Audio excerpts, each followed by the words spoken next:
Hello friends, नमस्कार, welcome to my channel. तो चलिए स्टार्ट करते हैं आज का सेशन। ओके, तो आज कुछ अलग मैं लेकर के आई हूँ क्योंकि अभी तक हमने प्रैक्टिस बहुत किया। ठीक है, 177 वीडियो मेरे खाली प्रैक्टिस के हो गए हैं। ठीक है, तो मैंने सोचा अब आज से हम थ्योरी में क्यों पढ़ाना स्टार्ट करें। ठीक है, तो थ्योरी में आज से थ्योरी में क्लास होगी। ठीक है, तो आज हम लोग पढ़ेंगे आचार्य रामचंद्र शुक्ल के संक्षिप्त परिचय के बारे में, मतलब कि उनका जो इम्पोर्टेंट परिचय है उसके बारे में मैं बताऊंगी। तो इनका नाम था आचार्य रामचंद्र शुक्ल, पिता का नाम था चंद्रबली शुक्ल और जन्म स्थान क्या था तो अगोना बस्ती था। ठीक है, जन्म कहाँ हुआ था?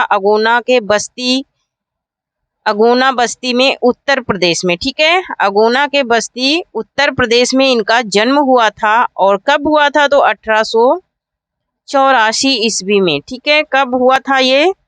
इनका जन्म कब हुआ था? तो 1884 ईस्वी में। कब हुआ था? तो 1884 ईस्वी में आचार्य रामचंद्र शुक्ल जी का जन्म हुआ था। ठीक है, 1884 ईस्वी में। और मृत्यु कब हुई थी? तो 1941 ईस्वी में हुई। ठीक है, किसकी? आचार्य रामचंद्र शुक्ल की मृत्यु।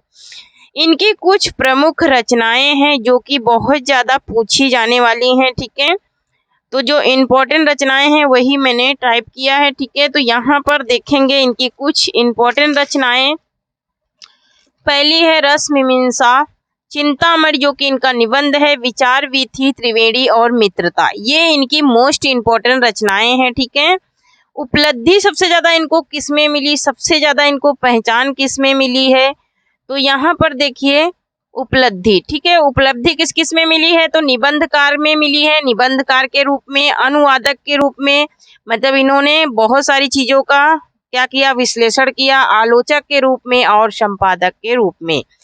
और इनका जन्म काल क्या है? तो रीति काल है। ठीक है, जन्म काल क्या है? तो रीति काल है। ठीक है, तो आशा करती हूँ यहाँ तक तो आप लोगों को समझ में आया होगा। ठीक है, क्योंकि थ्योरी पढ़ेंगे तो थोड़े से छोटे से नोट्स से हजारों क्वेश्चंस तैयार होते हैं। ठीक है, देखिए हम लोग यहीं तक पढ़े और यहाँ तक ही हमारे कम से कम 20-25 क्वेश्चन यहीं से बन सकते हैं। ठीक है, अब हम लोग देखेंगे आचार्य रामचंद्र शुक्ल का जीवन परिचय। ठीक है, ये हिंदी के समीक्षक एवं युग प्रवर्तक क्या थे? समीक्षक थे। और क्या थे? ये समीक्षक थे हिंदी के। ठीक है, हिंदी के क्या थे? समीक्षक थे एवं युग प्रवर्तक थे। और क्या थे? निबंधकार थे। आचार्य रामचंद्र शुक्ल का जन्म सन 1884 ईस्वी में कब हुआ? तो सन 1884 ईस्वी में। कहाँ पे हुआ? तो बस्ती जिले के अगोना नामक ग्राम में। अगोना नामक ग्राम में हुआ था, बस्ती जिले के अगोना नामक ग्राम में।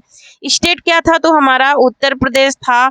संभ्रमित परिवार में हुआ था। इनके पिता का नाम क्या था? तो चंद्रबली शुक्ला था। वो मिर्जापुर में क्या थे? कानूगो थे। क्या थे? कानूगो थे मिर्जापुर में। ठीक है, नेक्स्ट पॉइंट देखेंगे इनके। नेक्स्ट पॉइंट है कि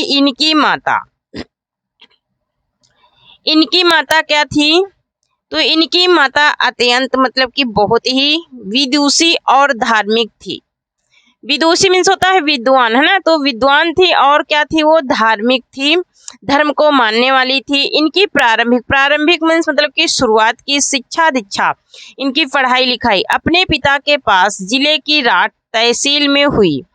मतलब इनके पिता के पास रहकर ही राठ जिले के तहसील में हुई। हिंदी, अंग्रेजी, संस्कृत, बंगला, उर्दू, फारसी आदि भाषाओं का ज्ञान इन्होंने स्वाध्याय से प्राप्त किया। स्वाध्याय मतलब कि खुद पढ़ करके, खुद अभ्यास करके इन्होंने प्राप्त किया। क्या? इन सभी भाषाओं का ज्ञान खुद से। किसका? हिंदी, अंग्रेजी, संस्कृत, बंगला और उर्दू, फारसी का। ठीक है, इतनी सारी भाषाओं का ज्ञान था किसके पास? आचार्य रामचंद्र शुक्ल के पास में। ठीक है, नेक्स्ट पॉइंट देखेंगे। नेक्स्ट पॉइंट में है कि इंटरमीडिएट मतलब कि 12वीं की परीक्षा। ठीक है, 12वीं में पहुंचते ही इनकी पढ़ाई छूट गई। मतलब जैसे ही ये 12वीं क्लास में गए वैसे इनकी पढ़ाई छूट गई। कारण क्या था? कि सरकारी नौकरी करने लगे थे।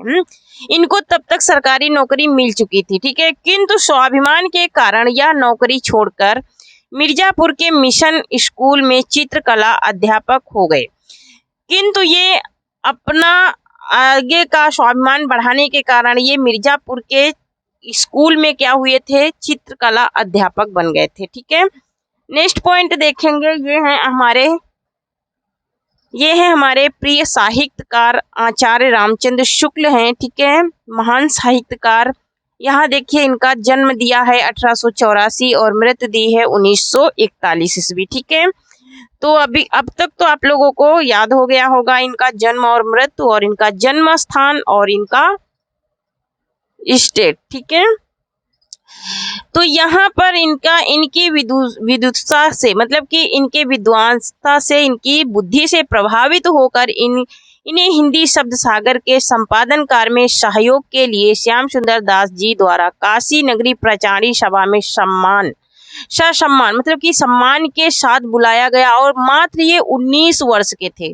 कितने साल के थे ये? तो 19 वर्ष के थे। काशी नगरी प्रचारी पत्रिका का संपादन भी किया। 19 वर्ष तक इन्होंने किया और 19 साल के ही थे। ठीक है, कितने साल के थे? 19 साल की उम्र में इन्होंने किया था काशी नगरी प्रचारी का संपादन। कुछ समय पश्चात, मतलब कुछ समय बाद इनकी नियुक्ति काशी हिंदू विश्वविद्यालय में हिंदी विभाग के प्राध्यापक के रूप में हो गई और श्याम सुंदर दास जी के अवकाश पत्र करने के बाद ये हिंदी विभाग के अध्यक्ष भी हो गए। कहाँ के? काशी हिंदू विश्वविद्यालय के। ठीक है, शुक्ल जी ने लेखन का शुभ आरंभ कविता से किया था, मतलब इन्होंने जो भी लिखा वो कविता से स्टार्ट किया। नाटक लेखन की ओर भी इनकी रुचि रही, मतलब इनकी इच्छा रही। इनकी प्रखर बुद्धि, मतलब प्रखर माने अधिक बुद्धिमान थे, इनको निबंध लेखन का एवं आलोचना की ओर ले गई। मतलब कि इनकी जो प्रखर बुद्धि थी, जो तेज बुद्धि थी, वो निबंध और आलोचना की ओर भी ले गई। निबंध लेखन और आलोचना के क्षेत्र में इनका सर्व स्थान आज तक बना हुआ है, मतलब कि सबसे श्रेष्ठ स्थान आज भी इनका है। जीवन के अंतिम समय तक साहित्य साधना करने वाले शुक्ल जी का निधन सन 1941 में हुआ। ये अपने जीवन के अंतिम समय तक साहित्य की साधना करते रहे और करते करते ही इनका निधन मतलब कि मृत्यु हो गई। कब हुई? तो 1941 ईस्वी में। अब हम लोग देखेंगे इनकी कुछ प्रमुख रचनाएं हैं जो कि बहुत ज्यादा पूछी जाती हैं। शुक्ल जी एक प्रसिद्ध निबंधकार थे, विपक्ष आलोचक थे और श्रेष्ठ इतिहासकार थे और सफल संपादक थे।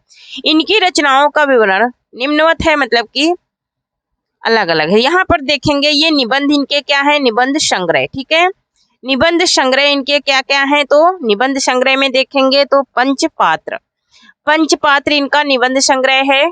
पद्मवान है इनका निबंध संग्रह। तीर्थ रेणु है और प्रबंध पारिजात है। कुछ बिखरे पन्ने इनका निबंध संग्रह है। मकरंद बिंदु और यात्री तुम्हारे लिए तीर्थ, सलील आदि, ये तो इनके क्या थे? निबंध संग्रह थे। ठीक है, किसके? आचार्य रामचंद्र शुक्ल के, जो बहुत ज्यादा ये रिपीट होते हैं। ठीक है, पूछे जाते हैं। नेक्स्ट है इनका काव्य संग्रह है ना। काव्य मीन्स कविता, बहुत बड़ी जो कविता होती है उसे संग्रह कहते हैं। ठीक है, तो सतदल और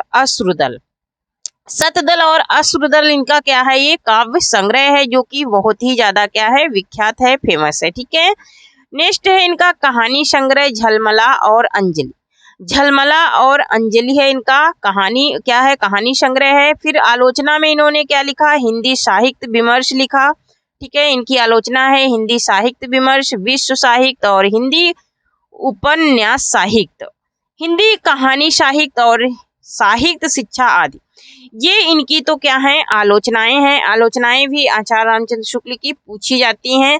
अब हम लोग देखेंगे इन्होंने अनुदित रचनाएं क्या की है। तो जर्मनी के मॉरिस मेटरलिंक के 2 नाटकों का इन्होंने पाश्चात और उन्मुक्ति का बंधन शीर्षक से इन्होंने इन रचनाओं का क्या किया? अनुवाद किया। ठीक है, इन्होंने जर्मन भाषा में लिखी हुई इन रचनाओं का क्या किया? अनुवाद किया। किसमें? हिंदी में। इन्होंने संपादन कार्य किसका किया? तो सरस्वती और छाया पत्रिका का। ठीक है, ये दोनों ही पत्रिकाएं हैं और इनका ही इन्होंने संपादन किया। अब हम लोग देखेंगे इनका साहित्य में क्या स्थान रहा। साहित्य में इनका क्या स्थान रहा, किसका? महान साहित्यकार आचार्य शुक्ल जी का। ठीक है, तो यहाँ देखिए हिंदी निबंध को नया आयाम देकर उसे ठोस धरातल पर प्रतिष्ठित करने वाले शुक्ल जी हिंदी साहित्य के मूर्धन्य आलोचक और श्रेष्ठ निबंधकार क्या थे? हिंदी निबंध को नया आयाम मतलब कि नया रूप देकर उसे ठोस धरातल पर प्रतिष्ठित करने वाले शुक्ल जी हिंदी साहित्य के मूर्धन्य आलोचक, श्रेष्ठ निबंधकार, विपक्षी इतिहासकार, महान शैलीकार मतलब कि बोलने में, और एवं युग प्रवर्तक, और अपने युग के क्या थे? अच्छे प्रवर्तक थे, और क्या थे? साहित्यकार थे। ठीक है, नेक्स्ट देखेंगे, यह हृदय से कवि, हृदय से कैसे थे? कवि थे, लेकिन मस्तिष्क से आलोचक थे और जीवन से अध्यापक थे।